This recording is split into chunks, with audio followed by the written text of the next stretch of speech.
Halo teman-teman, di sini sudah pada gajian belum?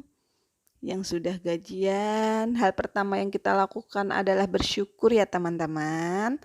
Karena dengan bersyukur kita lebih menghargai apa yang kita punya.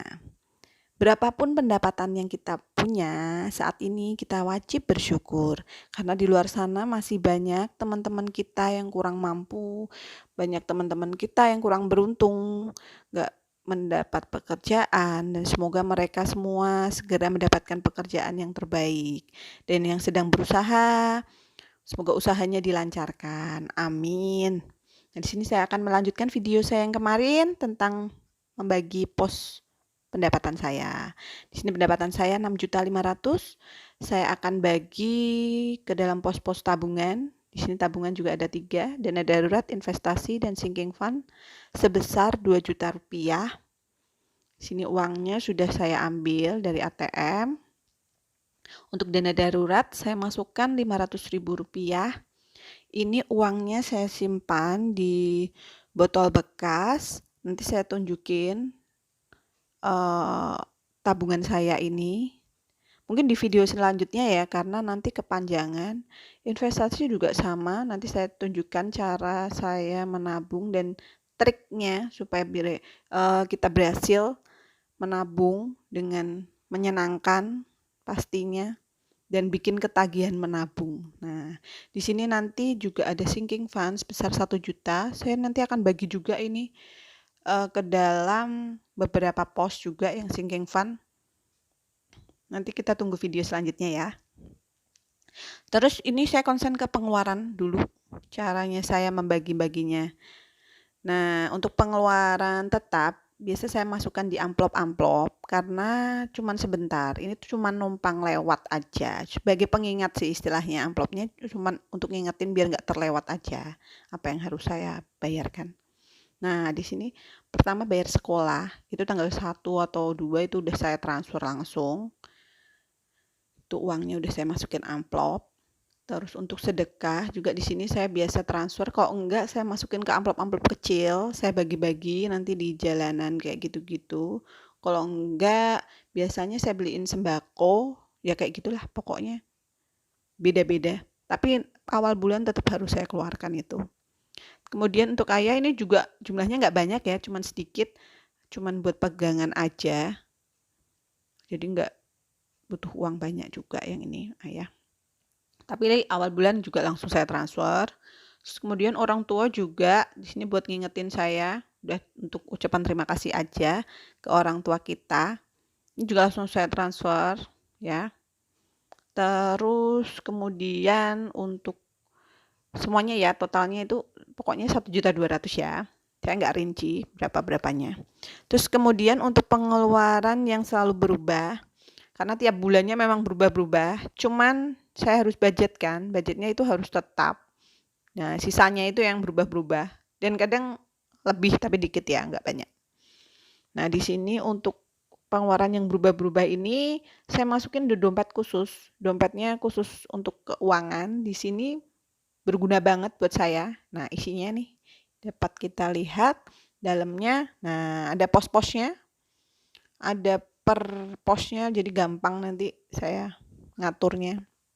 Ini juga saya tempelin buat pengingat saya. Pengeluaran itu pendapatan dikurangi tabungan. Jadi kita prioritaskan setelah mendapatkan gaji langsung masukin ke tabungan.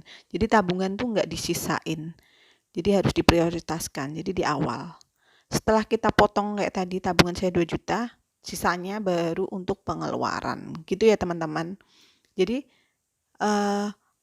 pendapatan terus dikurangi tabungan. Baru kita bagi-bagi untuk pengeluaran. Nah, di sini saya bagi-bagi juga, saya sudah tulis per lembarnya untuk apa aja, untuk belanja bulanan, sesuai dengan catatan kemarin di video awal kemarin tentang budgeting. Nah, sekarang ini prakteknya karena udah dapat uangnya ya.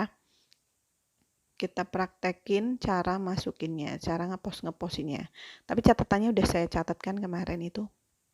Ini untuk macam-macam. Di sini saya tujuannya nggak cuman mau pamer pendapatan saya berapa, pengeluaran saya berapa, nggak ya bun. Di sini saya cuman mau berbagi aja. tentang gimana caranya saya mengatur keuangan rumah tangga sehingga dana investasi, dana darurat saya dan tabungan saya itu aman. Di sini saya juga mau share gimana saya bisa berhasil nabung sampai detik ini. Dan ini saya nggak ada hutang ya Bun, karena memang terakhir hutang saya itu tahun kemarin. Kebetulan sebelum pandemi itu saya udah lunas semuanya. Dan saya bersyukurnya waktu pandemi udah nggak ada cicilan. Jadi walaupun gaji suami dipotong itu saya masih aman, kayak gitu-gitu. Dan saat itu saya juga sadar, saya baru sadar dan belajar keuangan saat pandemi kemarin. Jadi untungnya seperti itu ya, saya jadi bisa mau belajar mengatur keuangan. Nah di sini nih deskripsinya, saya ada jajan di luar 500.000, nanti dicatat ya Bun di sini fungsi kertasnya buat nyatetin tanggal berapa kita jajan. Di sini nggak harus pelit ya, hemat bukan berarti pelit. Jadi harus tetap bisa ngatur. Jajan boleh, traktir teman boleh, tapi ditulis aja di situ habis berapa. Misalnya tanggal 1 kita udah jajan bakso habis 100.000, tulis aja 100.000, berarti sisa 400. Kayak gitu-gitu. Transport juga demikian. Kita kapan beli bensinnya dicatat aja. Terus sisa berapa dicatat juga. Jadi setiap hari ada evaluasi terus. Kita ingat terus. Oh, sudah habis segini. Oh, ternyata sudah habis segini. Kayak gitu-gitu. Oh, ternyata masih sisa segini. Misalkan, oh masih sisa 100.000 dan minggunya masih tunggu gajian masih 2 minggu lagi. Berarti kita bisa planning tuh 2 minggu. Kira-kira uang 100 cukup nggak ya buat beli bensin. Kayak gitu-gitu misalkan. Jadi tetap kita evaluasi setiap hari. Di sini listrik, oh iya listrik di sini saya juga sudah termasuk uang air juga ya Bun. Listrik dan air.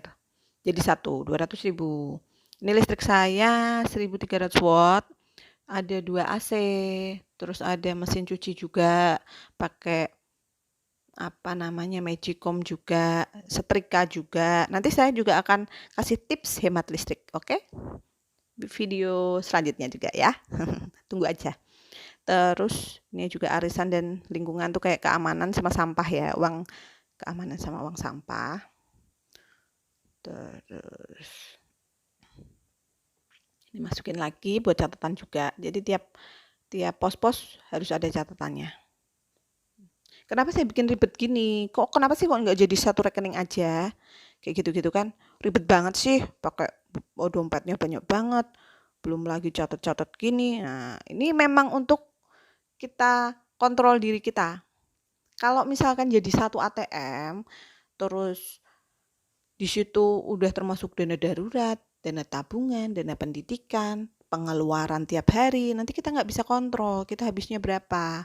Dan pastinya nanti kita akan merasa kaya terus. Waduh, masih 5 juta, nggak apa-apa lah buat beli ini, buat beli itu, buat borong ini, buat borong itu, kayak gitu-gitu ya teman-teman. Jadi janganlah kayak gitu. Jadi kalau saya lebih baik seperti ini sih. Ribet cuman berhasil kayak gitu sih. Nah, di sini belanja karena di bulan Februari ini minggunya cuma 4, jadi saya bagi 1 juta itu jadi 4 minggu. Jadi satu minggunya jatahnya 250.000 untuk belanja mingguan. Nah, kalau minggunya ada 5 tinggal dibagi aja 5, tapi tetap ya budgetnya 1 juta. Jadi tiap minggunya 1 juta dibagi 5, 200.000. Kayak gitu-gitu aja sih, Bun. Kemudian apalagi ya saya mau bahas. Ini pokoknya nanti sampai habis uangnya. Semuanya 3.300.000 ya. Tadi.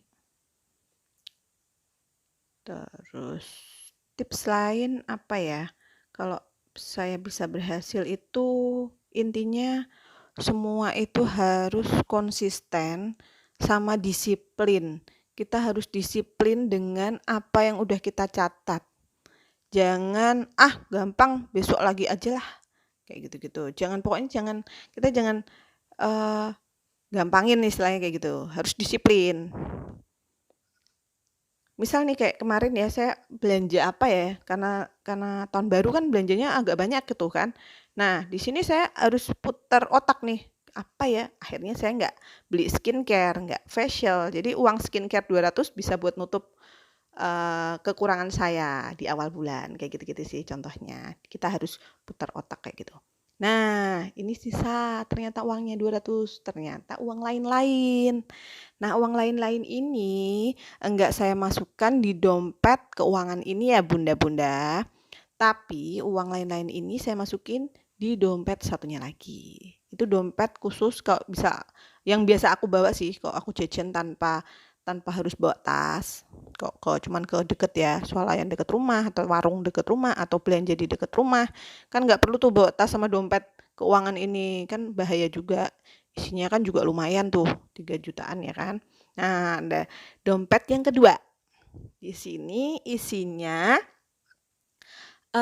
uang tadi, uang lain-lain, itu buat jaga-jaga, misalkan ban bocor pas di jalan lah, apalah. Nah itu pakai uang ini, masukin 200.000 dan isinya juga cuman 1 ATM. ATM-nya ini juga nggak banyak-banyak banget isinya, cuman 1 buat jaga-jaga kalau misalkan ada apa-apa, kayak gitu-gitu ya.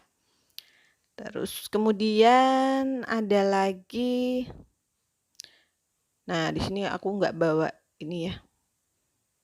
Nah, ini contohnya misalkan aku mau belanja mingguan nih, minggu pertama, aku harus ke pasar kan.